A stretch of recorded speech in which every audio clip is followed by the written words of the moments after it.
issue of meta message, what it means, you have the physical and you have the metaphysical, right? The physical is what we see, what we experience, what we're in touch with right now. That's the physical. The metaphysical is the unseen dimension of the physical, right? It's not there gravity here.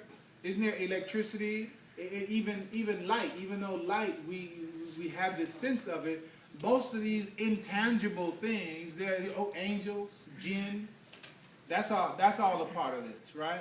The spiritual dimension of a communication is the metaphysical or the meta message side of it. So we can use the same words, we can use the same vocabulary, but in terms of the words and vocabulary, that's not the end of the meaning or the significance of the word.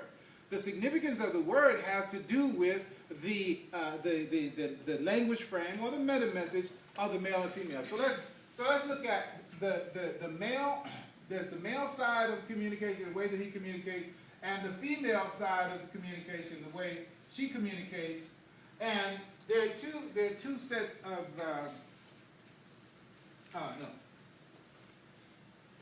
two sets of acronyms that we use for that. We use I is, all right, and we use I care. But not I care. Now, what meta message means that even though these words are not necessarily spoken in a given communication, they are a part of the communication, okay? So for the male, inside of his conversation is always a concern about independence. It's in the nature of man to be independent. He has to be. Because he has to be able to separate, go out, challenge, interact with the environment in order to provide for the survival safety of himself and his family and his dependents. So God has built that into the very makeup of the male, the dhakar. It's in the makeup of the male to have this sense of independence. And inside of their communication, that's always there. Also, they're concerned about their invulnerability. I use this because I use invulnerability not only because, it provides the information that we're talking about, but we keep with this acronym. This acronym I is, right? It's like an Ebonic sentence. I is, right? Because ego. Now this ego, again, is not negative. It's not negative. Every man has an ego. If it's healthy, alhamdulillah. And it can be diseased in a lot of ways. It can be diseased to the extent of deficiency. I think the metaphor is Harvey Milquetoast. Yeah. Take my lunch money. It's all right. Here we go again. So it's like his ego is just, he has no sense of, self or hubris or, not hubris, but, I have to point to a part of male anatomy in order to make that point. But he lacking that, but then you have one that's just, I'm God. That's way out, right? But a healthy ego, ego is what actually structures your personality. Ego is what decides, that is me, no, that's not me. Well, that is me, no, that's not me. And then it builds up a personality inside of you such that when someone says something to you or interacts with you in a certain way, you can say, if it's a negative communication, you might say, who you think you're talking to? Who you think? I ain't the one. Where does that come from? That comes from saying, I have a sense of myself, I know who I am, and what you just said is not to that person. So I need to really know, who do you think you're talking to? So we can get this straight. But I know you think you know, because the person you just said that to ain't in this body. Right? All right, so that's a problem, and that's necessary. If a man cannot do what he has to do if he has a weak ego, weak in any way. But it has to be healthy, right? So that's a part of communication. So therefore, inside of man, it's a part of his natural makeup that he has these concerns. The level of independence, and sisters, you want to understand how sometimes it can seem like the relationship is going good, everything seems to be snapping, and then he checks out. What happens is he's not used to anybody getting that close in on him, and he finds himself being emotionally challenged or vulnerable to your powers. He says, I got to get out of this. This is too, quote unquote, good. He wouldn't say it like that.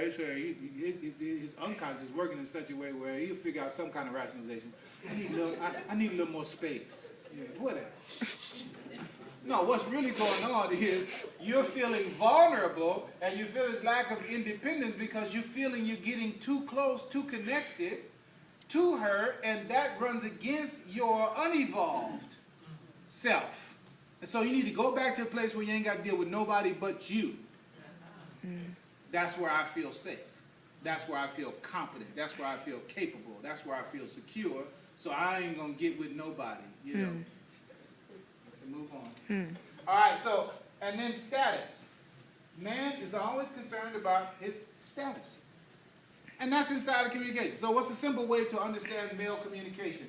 Male communication style, the underlying meta message, the underlying message in male communication is this conversation putting me up or is this conversation putting me down? So sister, when you communicate with that male, recognize that you are communicating with an ego, not in a negative sense, that's just the nature of it. You're communicating with an ego that has a concern about independence, about invulnerability, about their status. So your communication should be one that, since you know about the CKSAC, in turn, you should know what their attitude is about what you communicate, what their knowledge level is about what you communicate, and communicate it in such a way that it doesn't assault, insult, or distress that particular ego. Now, that might sound like, damn, that says he might need to be in the hospital somewhere, No, it's not just that, it's nature.